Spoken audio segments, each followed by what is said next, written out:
ocean ain't for everybody. Fuck no. The deeper you go, the creepier prehistoric oceans get. I ain't gonna lie. I don't think I've been to a beach like twice. On everything I love, I will never go past the point where my feet is not touching the sand. Niggas, I will never scuba dive. There's just some shit I would never do. Let's just watch it for the fucking man. And why is my mom calling? I've been live for the past 3 hours. She don't even give a fuck. It was a liquid horror show where nightmare creatures with giant eyes stalked through eternal darkness.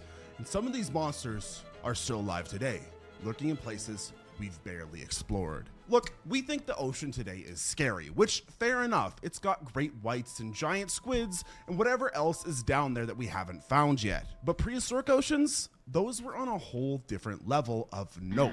Picture this, you're in water so deep that sunlight gave up trying to reach you about half a mile ago. The pressure would crush you instantly. The temperature is just above freezing. And in this pitch black, bone-crushing void, things were living. And not just living, they were thriving. Getting weird, getting big, and getting really, really good at killing stuff. See, back then, the deep ocean was where evolution went completely off the rails. No sunlight meant no plants, so everything down there had to get creative about dinner. Some grew massive eyes to catch the tiniest hint of light.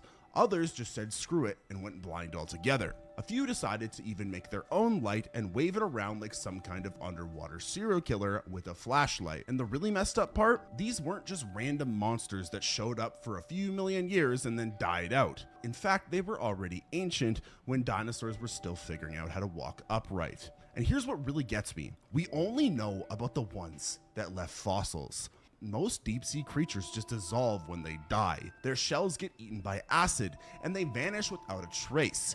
So for every horrifying prehistoric sea monster that we've found, there's probably a dozen worse ones. That is not a real fish. What the hell is that?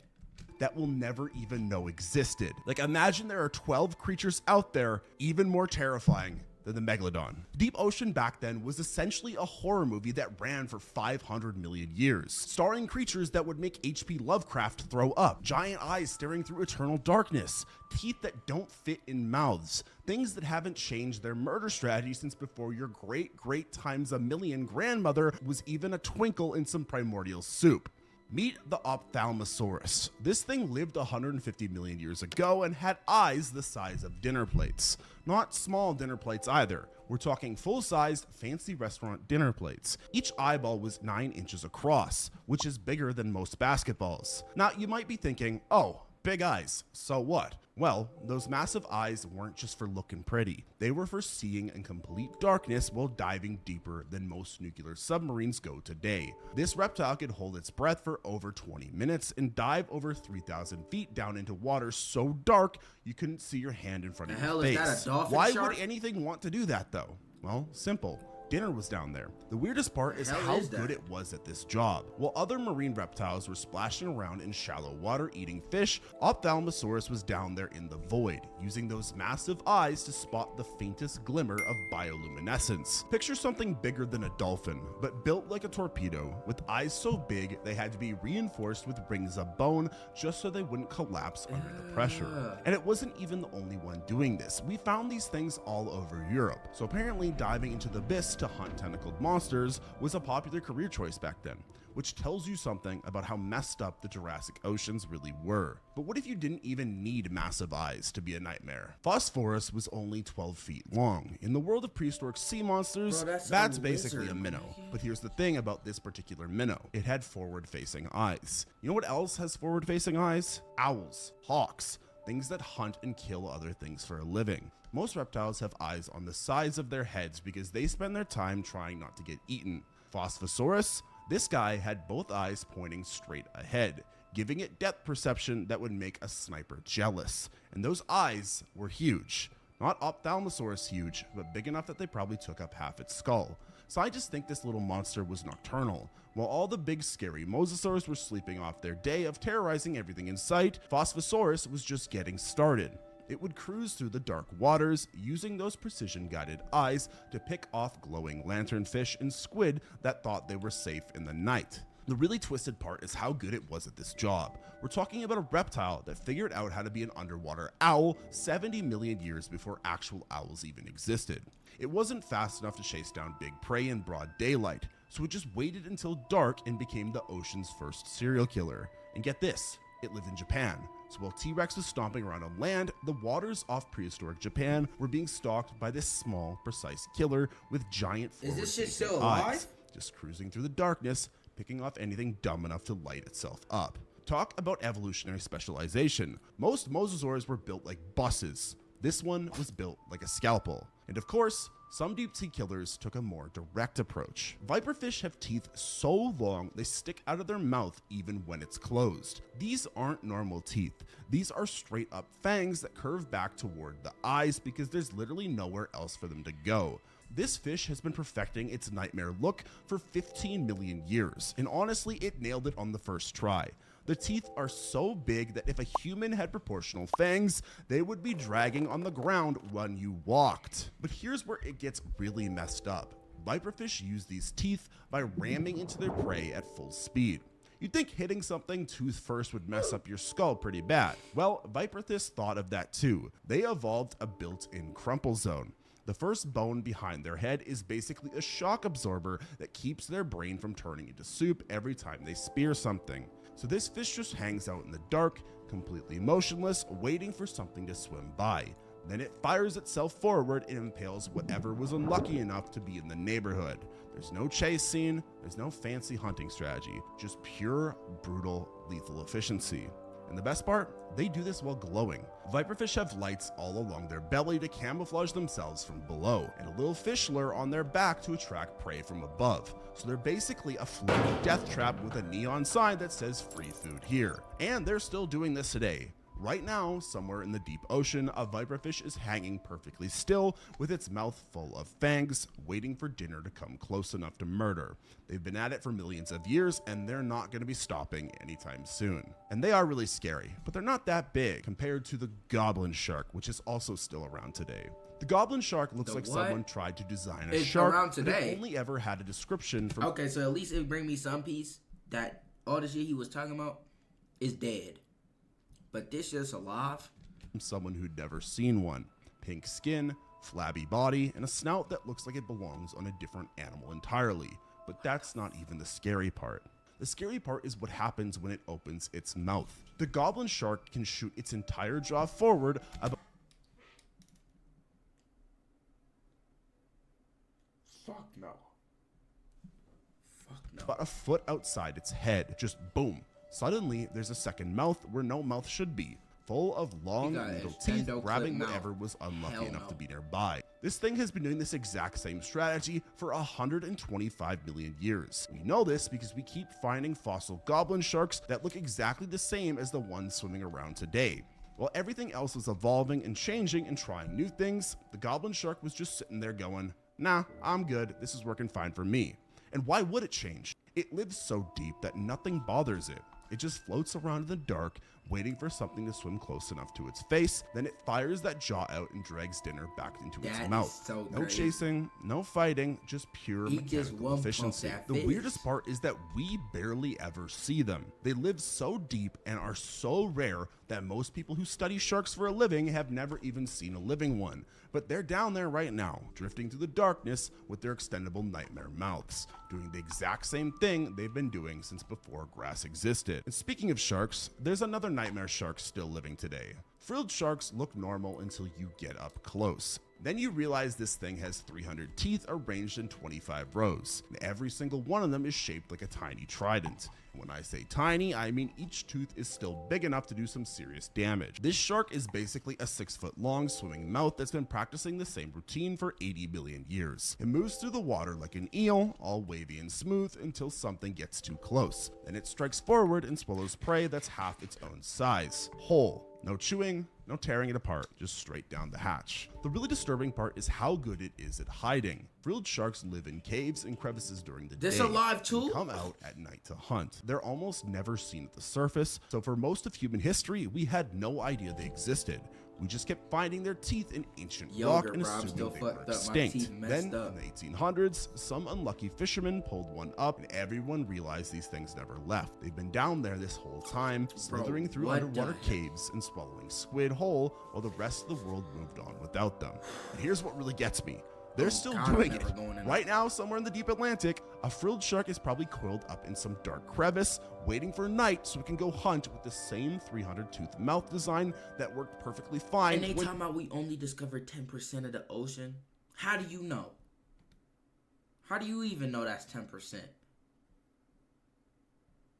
Nigga, there's... Oh, my God. Dinosaurs were still walking around. This creature was so good at its job that evolution looked at this 80 million years ago and said, yeah, that's terrifying enough, and just kept it the same way. But some deep sea monsters found even stranger solutions in evolution. Female anglerfish carry around their own personal fishing rod with a glowing lure on the end. They sit perfectly still Now, until I know the about darkness, these waving some this ugly little light around motherfuckers. until something swims over to investigate. Then they open their mouth and swallow whatever was dumb enough to fall for the oldest trick in the book. That's not the weird part though. The weird part is what happens when a male anglerfish finds a female. He bites onto her and then never lets go. Ever. In fact, his mouth fuses to her skin, his blood vessels connect to hers, and he basically becomes a permanent sperm-producing tumor on the side of her body. What? This has been going on for 50 million years, by the way. These things are What? ancient. That was 50 billion years of males biting onto females and becoming living, breathing reproductive organs. The females are totally fine with this arrangement because finding a mate in the endless black void of the deep ocean is basically impossible otherwise, just like my dating life. The male doesn't even have a functioning digestive system once he attaches. He just hangs there, getting all his nutrients from the female's bloodstream, waiting for her to need his services. Some females have multiple males attached at once, which means they're swimming around with several zombie boyfriends grafted to their bodies. Evolution looked at the problem of finding mates in infinite darkness and That's said, you know so what, let's just crazy. make all the males into parasites. And it works so well that there are now dozens of different anglerfish species all doing the exact same horrifying thing. The female does all the hunting, all the surviving, all the work, while carrying around what are essentially biological sperm banks that used to be an independent fish. It's the most one-sided relationship in the animal kingdom, and for some reason, both parties seem completely happy with it. But anglerfish weren't the first to thrive in impossible places. To find that creature, we need to go back to the beginning. 430 million years ago, the ocean floor was splitting open and spewing out water so hot it should have killed everything for miles around. Instead, worms moved in and built cities. Now, these weren't normal worms. Bro. They were tube worms that figured out how to live next to underwater volcanoes by making friends with bacteria. The bacteria would eat the poisonous chemicals coming out of the vents, and the worms would eat the bacteria. Everyone was happy except for anything that tried to live anywhere else on the sea floor, because it was basically a chemical wasteland. We know this happened because we keep finding fossilized worm tubes in ancient rocks that formed around these volcanic vents. Thousands of tubes, all clustered together around what used to be black smokers shooting out 700-degree water.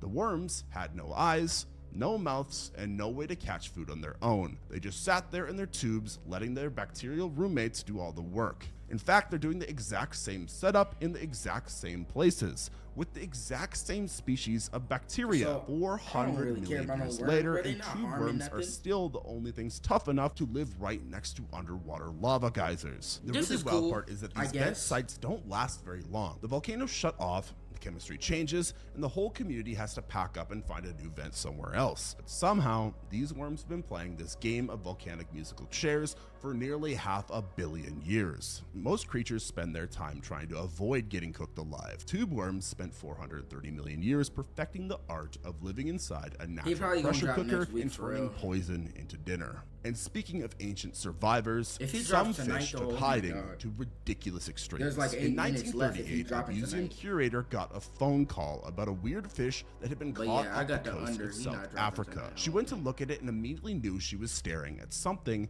that was supposed to be extinct for 66 million years. The Coelacanth had been playing the ultimate game of hide and seek. While everyone else was dealing with asteroid impacts and ice ages and whatever other disasters were happening on the surface, Coelacanths just moved into some deep underwater caves and decided to sit this whole modern era thing out. Scientists have been finding Coelacanth fossils for decades, going all the way back to fish that lived 360 Ugly-ass fish, billion years nigga. ago. They figured these things died out with the dinosaurs. Turns out they just got really good at avoiding people. They were hanging out in caves 600 feet down, coming out at night to hunt, and basically living the exact same lifestyle their great times a million grandparents have been living since before trees existed. The fish that got caught in 1938 caused such a big deal that they put out a reward for anyone who could find another one. In fact, it took 14 years to find a second fish that had supposedly been extinct since the Cretaceous period.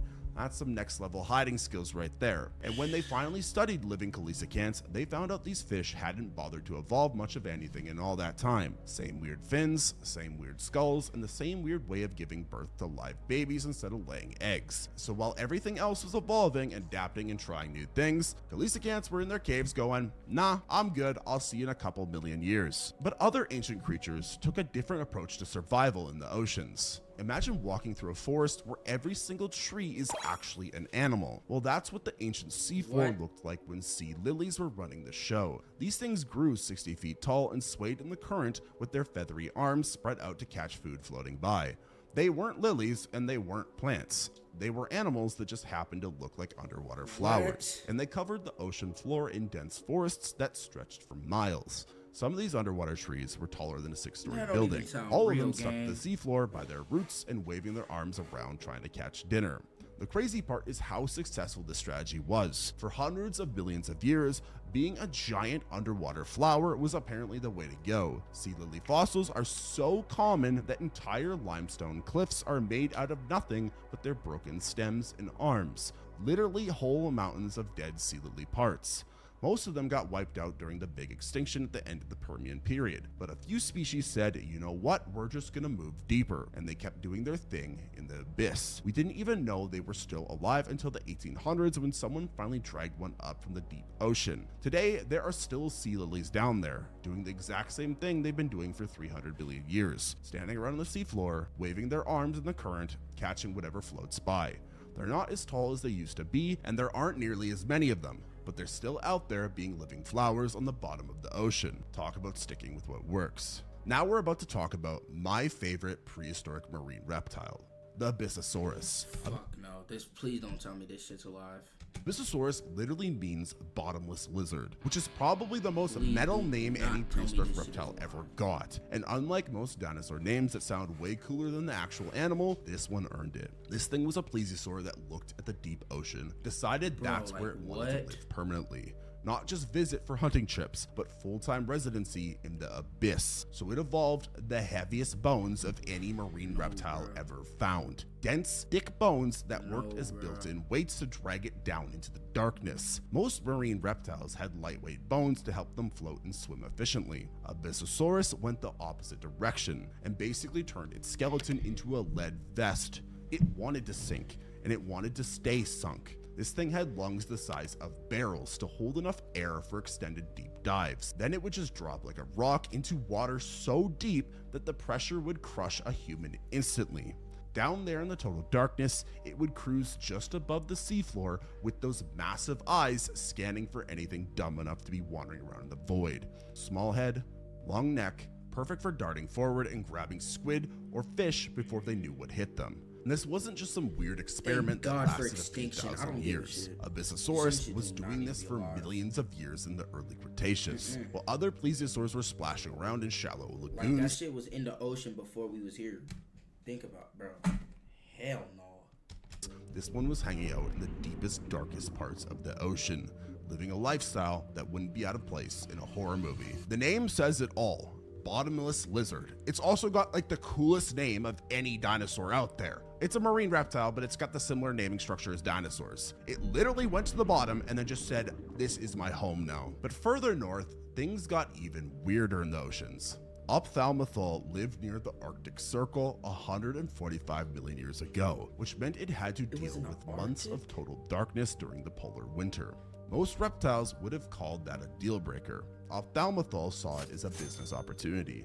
This plesiosaur had huge eyes that pointed straight up at the ceiling of the ocean. It spent its entire life Never staring going at scuba the diving. surface, waiting Oh, for God. something to swim Never overhead going so it could scuba see the diving. silhouette against whatever tiny bit of light was filtering down. When it found something up there, it would rise up from the bottom like some kind of underwater horror movie monster and grab whatever was unlucky enough to be swimming above it. But here is the really weird part. Scientists have found rocks in this thing's stomach. Not fish bones, not squid beaks, but rocks. The name Ophthalmothel means Eye of the North, which is pretty accurate considering it was basically a swimming eyeball that lived at the North Pole. But long before any of these monsters existed, something made a terrible decision. What is Trilobites that? had the best eyes in the ocean for 200 million years. They had compound eyes with perfect crystal lenses that Bro, could see God better just than making most creatures shit. alive today. Then some of them looked at the deep ocean and decided to throw all of it away. They just gave up sight entirely. They now had smooth blank spaces where their amazing eyes used to be. No pupils, no lenses, nothing. They voluntarily became blind and moved into the darkest parts of the ocean, where they spent the next few 100 billion years feeling around in the mud for dead things to eat. This wasn't some gradual evolutionary process either. These things had perfectly good eyes, then their descendants just didn't. It was like something decided that seeing was overrated and crawling around blind on the seafloor was a better lifestyle choice. Obviously, there was an advantage to it. That is the whole point of evolution, where new traits that emerge that are beneficial lead to the species surviving. So there was a reason. And apparently it worked out pretty well for them Supposed to because be a blind minute till trilobites were Summerson everywhere drops. in the deep ocean. Thousands of them all feeling their way around the darkness with their antennae, bumping into each other, stepping on dead fish, living their best lives without any idea what anything actually looked like. In fact, they survived multiple mass extinctions this way. If you can't see the asteroid coming, there's no point in worrying about it. The last trilobites on Earth were probably the blind deep sea ones, still crawling I around in gotta the check mud. real quick. James, with their edit that antennae, out. Edit all that completely out. unaware that they were the final members of one of the most successful animal groups in Earth's history. Sometimes ignorance really is bliss. But today's deep ocean has its own version of unstoppable scavengers that look like creepy bugs. Giant isopods are what happens when you take a regular pill bug and feed it nothing but protein powder and steroids for 30 million years. These things are the size of footballs and can go 5 years without eating. 5 years. That is nuts. They also look creepy as hell. There is a giant isopod in captivity that didn't eat for half a decade and then died. Probably just to prove a point to humans. what that does we it don't serve on deserve the to planet? keep them.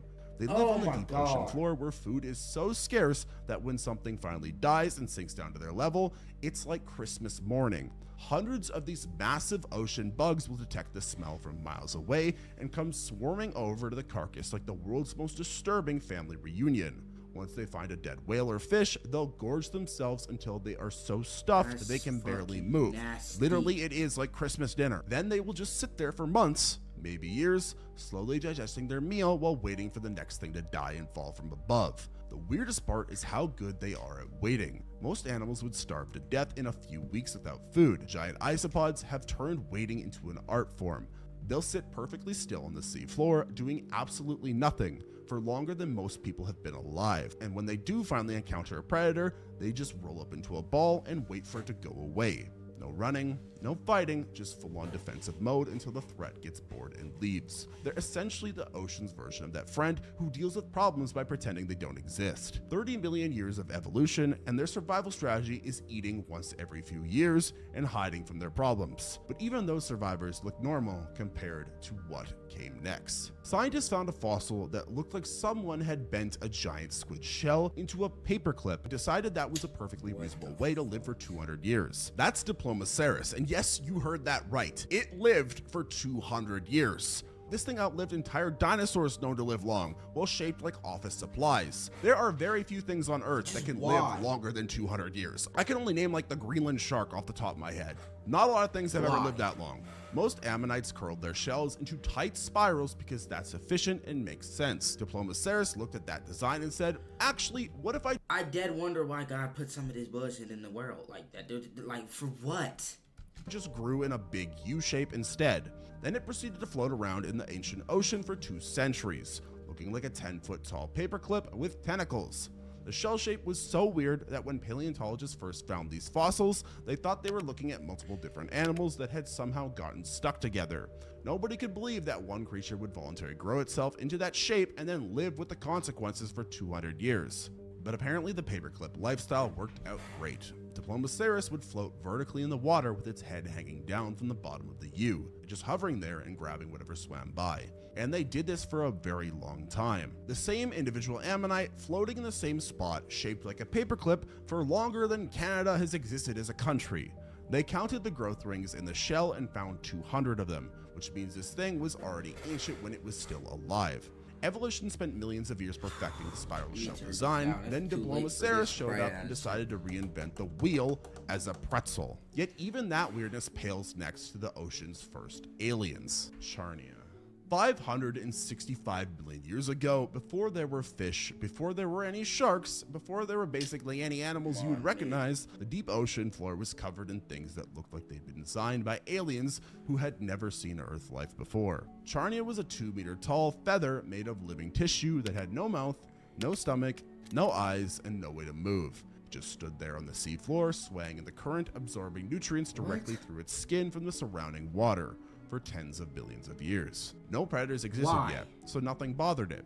No competition for food, so it didn't need to hunt. No reason to evolve quickly, so it stayed exactly the same, doing exactly nothing that for longer than complex life has existed anywhere else. These things covered the ancient seafloor in vast fields. Thousands of them, I ain't gonna lie. all identical, I think that's the all last motionless, all just standing there absorbing chemicals from seawater, being only fossils to prove it ever existed. The deep ocean's first complex life forms were alien feathered creatures with fractal patterns that fed by standing perfectly still. It wanted to sink. I ain't gonna lie, if I seen this shit, this might be the worst one on the vid, bro. What is it? Abyssosaurus? Fuck that, man. Fuck that. Are you out of your mind? W video though, it just proved the point that I will never go into the ocean.